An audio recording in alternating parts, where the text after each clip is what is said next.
I'm very confident that the PNP is 100% na ayaw na at isa ang tututol at gagawin ng lahat ng paraan at ipaglalaban ng ating bansa ay stand united at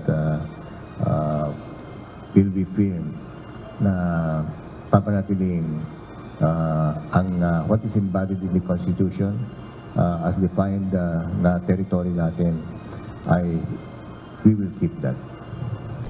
Panatilihing buo at iisa ang Pilipinas. Ito ang paninindigan ng pambansang pulisya laban sa isinusulong ng ilang grupo na ihiwalay sa Pilipinas ang Mindanao.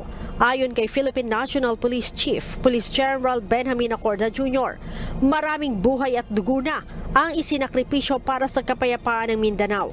Kaya hindi ito maaaring mabaliwala, lalo't posibleng magresulta ng gulo ang paghihiwalay dito. Sinabi mo pwedeng magkagulo, pag gagawin yun. But as of now, I don't see anything na reason for us to worry about this separation. Dagdag pa ni Chief PNP, hindi lamang ang PNP ang tutol dito, kundi maging ang ibang ahensya ng pamahalaan at maging ang mismong taga Mindanao. Wala aniyang mas makabubuti, kundi ang magkaisa ang lahat para sa ekonomiya ng bansa. Ang pinakamaganda niyan talaga is let us be united. Let us not entertain these ideas.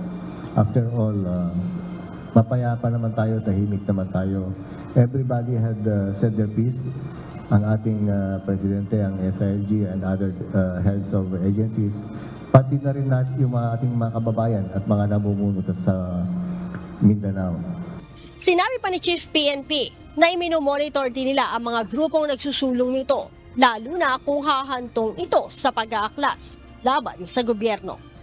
There are some provisions of the law that defines yung criminal act relative to this. So bilang pulis, gaya ng palagi kong inuulit, we always uphold the law.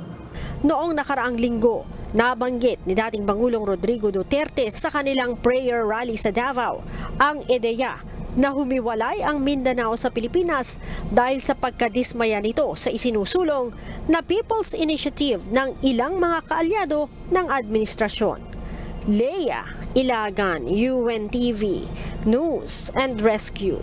Diyos ang aming sandigan, serbisyo publiko ang aming pinahahalagahan.